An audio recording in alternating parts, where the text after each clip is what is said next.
పరిపాలనలో మ్యాటర్ వీక్గా ఉన్న పబ్లిసిటీ మాత్రం పీక్స్లో ఉండాలన్నది సీఎం చంద్రబాబు పాలసీ. ఎన్టీఆర్కు వెన్నుపోటు పొడిచినప్పటి నుంచి మొన్నటి ఎన్నికల్లో విజయం వరకు ప్రతి సందర్భంలోనూ చంద్రబాబు నమ్ముకున్న సిద్ధాంతం ఇది.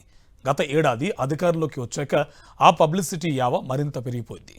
పరిపాలనలో అట్రఫ్లాప్ అయ్యి కనీసం ప్రజలకిచ్చిన మొదటి 6 హామీలు కూడా అమలు చేయకుండా చతికిలపడ్డ చంద్రబాబు పబ్లిసిటీ మీద ఫోకస్ పెట్టారు. రాష్ట్రంలో ఎలాగో జాకీలెత్తేందుకు ఎల్లో మీడియా ఉంది కాబట్టి ఢిల్లీలో పబ్లిసిటీ కోసం ఏకంగా ఓఎస్డీనే నియమించుకున్నారు. ప్రజల డబ్బులతో ఓఎస్డీని పెట్టుకుని పబ్లిసిటీ చేసుకోవాలని నిర్ణయించడం విమర్శలకు దారితీస్తోంది.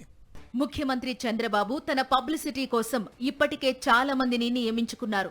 సమాచార శాఖ మంత్రి, సమాచార శాఖ కార్యదర్శితో పాటు అన్ని జిల్లాల్లోనూ సీఎం పబ్లిసిటీ కోసం సమాచార శాఖ జిల్లా అధికారులు ఉన్నారు. వీరికి తోడు సీఎం కార్యక్రమాల పబ్లిసిటీ కోసం డిజిటల్ కార్పొరేషన్ ఎలాగూ ఉంది. అలాగే సీఎం కార్యాలయంలో సిపిఆర్ఓతో పాటు పిఆర్ఓలు కూడా అనేక మంది ఉన్నారు.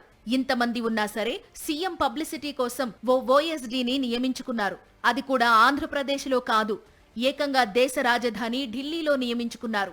ఆంధ్రప్రదేశ్ ప్రజల పన్నులతో జీతం తీసుకుంటూ సీఎం చంద్రబాబుకి జాతీయ మీడియాలో పబ్లిసిటీ వచ్చేలా చేయడమే ఆయన పని. అందుకోసం ప్రభుత్వం 905 జీవోను జారీ చేసింది. సుశాంత సుబుద్ధి అనే వ్యక్తిని ఆఫీసర్ ఆన్ స్పెషల్ డ్యూటీగా నియమిస్తూ ఉత్తర్వులు జారీ చేశారు.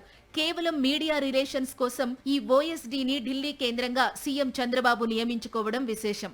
ఇప్పటికే సీఎంకు చాలా మంది ఓఎస్డీలు, సీఎంఓలో సెక్రటరీలు, సిపిఆర్ఓతో పాటు పిఆర్ఓలు మొదలైన వారు ఎందరెందరో ఉన్నారు. అయినా సరే మరింత నేషనల్ పబ్లిసిటీ కోసం, మీడియా రిలేషన్స్ కోసం ఓఎస్డీని నియమించుకోవడం చూసి అధికారులు కూడా విస్తుపోతున్నారని సమాచారం. సీఎం చంద్రబాబు ప్రజలకు ఇచ్చిన హామీలను నెరవేర్చకపోగా ఓవైపు సంపద సృష్టిస్తానని చెప్పి రాష్ట్రాన్ని అప్పుల్లో ముంచేస్తున్న ఘోరమైన పరిపాలనా వైఫల్యాలు కళ్ల ముందు కనిపిస్తున్నా వాటన్నింటినీ ఎల్లో మీడియాతోనూ పచ్చ పత్రికలతోనూ కప్పిపుచ్చుతూ వస్తున్నారు. తాను ప్రజలకు ఏం చెయ్యకపోయినా రాష్ట్రాన్ని తిరోగమనం వైపు నడిపిస్తున్నా గొప్పగా పాలిస్తున్నట్టు తన ఎల్లో మీడియా ద్వారా ప్రచారం చేసుకోవడంలో సీఎం చంద్రబాబు దూసుకుపోతున్నారు. ప్రజలను నిత్యం తప్పుదోవ పట్టించడానికి జాతీయ మీడియాలో భీభత్సమైన జాకీ కథనాలు రాయించుకుంటూనే ఉన్నారు. అయితే రోజురోజుకి ఎల్లో మీడియాకు ప్రజాదరణ తగ్గిపోతుందని సమాచారం. వాటి ముసుగులు తొలగిపోతున్నాయి. ఎల్లో జర్నలిస్టులు జనాన్ని ఎంత మభ్యపెట్టాలని ప్రయత్నించినా వారి పప్పులు ఉడకడం లేదు. అందుకే ఈ నేపథ్యంలో ఓ మాస్టర్ ప్లాన్ వేశారు సీఎం చంద్రబాబు.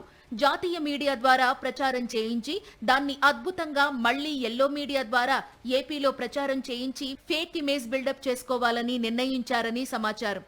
అందుకే ఏకంగా ఢిల్లీలో మీడియాను డీల్ చేయడానికి సుశాంత సుబుద్ధి అనే ఓఎస్డీని నియమించుకున్నారట. కేంద్రంలో ఎలాగూ భాగస్వామిగా ఉన్నారు కాబట్టి ఆ మేరకు జాతీయ మీడియాను ఉపయోగించుకోవడానికి చూస్తున్నారు. ఇందుకోసం ప్రభుత్వ ఖజానా నుంచి డబ్బులను విచ్చలవిడిగా పబ్లిసిటీకి కేటాయించి నేషనల్ మీడియా ద్వారా డబ్బు కొట్టించుకోవడానికి ఈ ఓఎస్డీని నియమించారు. సొంత పబ్లిసిటీ కోసం ఏకంగా ఢిల్లీలో ఓఎస్డీని పెట్టుకున్న సీఎం తీరును చూసి ఆంధ్రప్రదేశ్ ఉన్నతాధికార వర్గాల్లో చర్చ జరుగుతోందని సమాచారం. పాలనతో ప్రజలను మెప్పించలేక ఇలాంటి పబ్లిసిటీ ట్రిక్స్ ప్లే చేస్తున్నారన్న చర్చ సర్వత్రా సాగుతోందని కూటమి నేతలే చెప్పుకుంటున్నారు. జాతీయ మీడియా సరిపోవడం లేదని, జాతీయ మీడియాలో లేనిపోని జాకీ కథనాలు రాయించుకుని తద్వారా అడ్డదారిలో లబ్ధి పొందాలని చూస్తున్న బాబు తీరు విమర్శల పాలవుతోంది.